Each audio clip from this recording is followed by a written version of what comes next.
Et le petit rappel du matin dans Histoire d'info, ce week-end nous passons à l'heure d'été. Comme chaque année, on ne sait pas si on doit avancer ou reculer, ça fait 40 ans que ça dure. Le compteur est donc à moins 40 ans. Et oui, le 26 mars 1976, la France s'apprête alors à changer d'heure en passant à l'heure d'été. Ce changement d'habitude désoriente la SNCF, Air France ou les travailleurs frontaliers, mais aussi le légendaire ébougon Roger Giquel, qui ne semble guère emballé par ce changement d'heure. Quand on essaie de m'expliquer ça à moi, c'est un peu comme quand on veut me faire comprendre les liens de parenté entre la petite cousine de la nièce de la tante Berthe et l'oncle du cousin Isidore qui s'était marié en seconde noces avec le troisième enfant né d'un troisième lit de la grand-mère du premier nommé. Je n'y comprends rien. Voilà, Plus un, moins un, Roger. Dans un long monologue dont vous n'avez eu ici qu'un court extrait, Giquel critique aussi fortement cette mesure décidée par Valéry Giscard d'Estaing, une mesure qu'il considère comme inutile. Contrairement à Roger Giquel, le porte-parole du gouvernement André Rossi était très optimiste et serein au moment d'annoncer cette réforme un an plus tôt, en mars 1975. Est-ce que concrètement vous pouvez nous expliquer pourquoi, en avançant l'heure d'une heure, on réussit à faire des économies?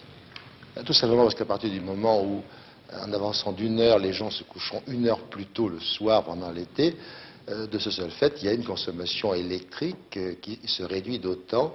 Et plus que de se coucher une heure plus tôt, c'est surtout le bonus de l'heure de soleil en plus, donc en fin de journée, qui normalement permet de faire des économies. Et oui, frappé de plein fouet par l'envolée du prix du pétrole et par l'inflation qu'elle entraîne, la France cherche à abaisser la consommation d'électricité. Et c'est ainsi qu'on décide de relancer l'idée de l'heure d'été, relancée parce que c'est une idée de l'entre-deux-guerres alors utilisée pour faire baisser la consommation française de charbon.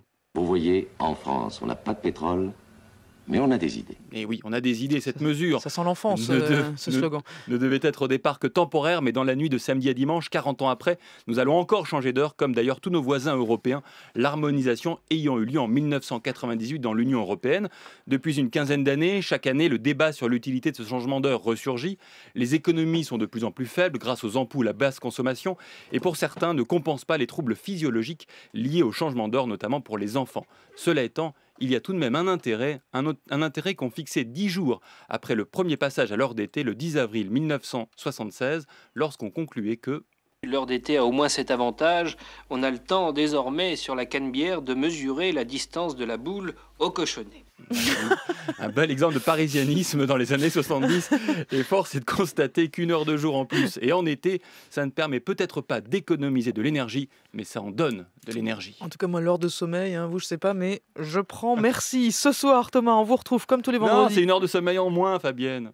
Non. Eh si. Si. Vous voyez, on oublie tout le Pouf, temps. pouf, l'heure de soleil, je prends. Soleil, sommeil. Au secours.